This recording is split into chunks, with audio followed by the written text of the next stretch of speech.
everybody. Scott Golden here with the Golden Opportunities Coaching YouTube channel. Welcome to those of you who are new. Welcome back to those of you seasoned veterans of what we do around here. What we do around here is bring about conversations of a psychological, mental health, emotional health paradigm. We do this as often as we can, usually several times per week. We try to make that as valuable and easy as possible. And some signs of a healthy relationship or things that'll make your relationship healthier is what we're looking at here.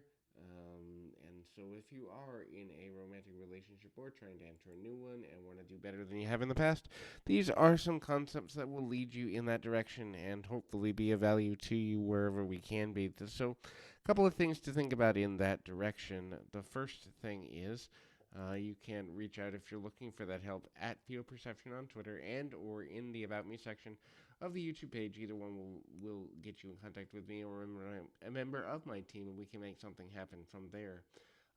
The first thing is no tech.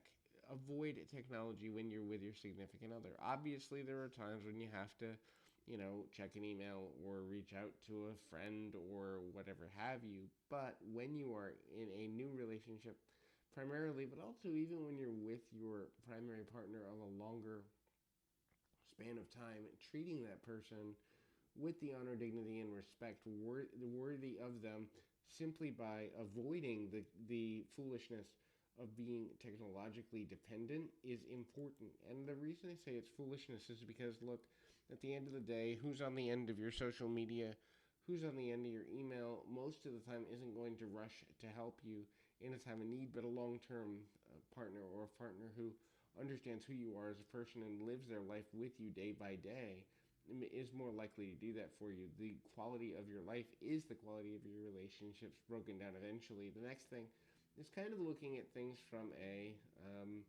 ability to ask better questions. Look, everybody likes to talk about themselves at one level or another. And so if you're looking to deepen the connection you have with a person, giving them the opportunity to speak about themselves, the things they're interested in, their level of connection with their goals, dreams, aspirations, things they're working on, things they're struggling with, and all points in between is super important, valuable, and can be extremely challenging for a number of reasons. So the more you're willing to do that, the easier it becomes to meet that expectation for yourself moving forward in a good way and ultimately making things come together in a better manner.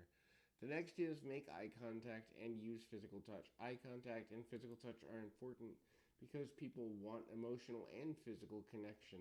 Eye contact, when you aren't within range to be able to physically touch someone, also can be helpful. But the more contact you have with someone physically, the closer they're going to feel to you, obviously, provided that the contact is wanted and reciprocated. So obviously you don't want to push up on someone when they need their physical space, but if you're trying to build a deeper bond with a person that you're interested in and or with someone who is trying to build forward and be interested in you, then the best idea or a good idea is to up your level of physical contact with that person as often and as ready as you can in a good way. Um, you know, Making a decision to prioritize your relationship is also important. Being willing to change your schedule in order to keep the relationship moving forward, and keeping things going in a good way is important as well. When a person feels they're a priority, they're more likely to be emotionally open. When a person feels they're a priority, they're also more likely to make sacrifices to keep a relationship going. So the level of openness and the level of connection is important.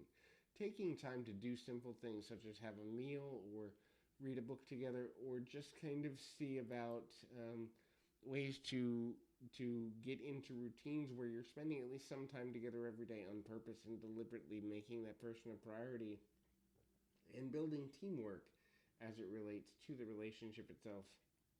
All of these are things which will eventually pay off. You may not ultimately get where you want to get as quickly as you would prefer, but The ability to do so is an important aspect in building the relationship in a manner that makes things move forward in a good way and ultimately leads you to make healthier decisions. So hopefully this is helpful. I encourage you keep your feet on the ground, your mind in the moment. Until next time, everybody.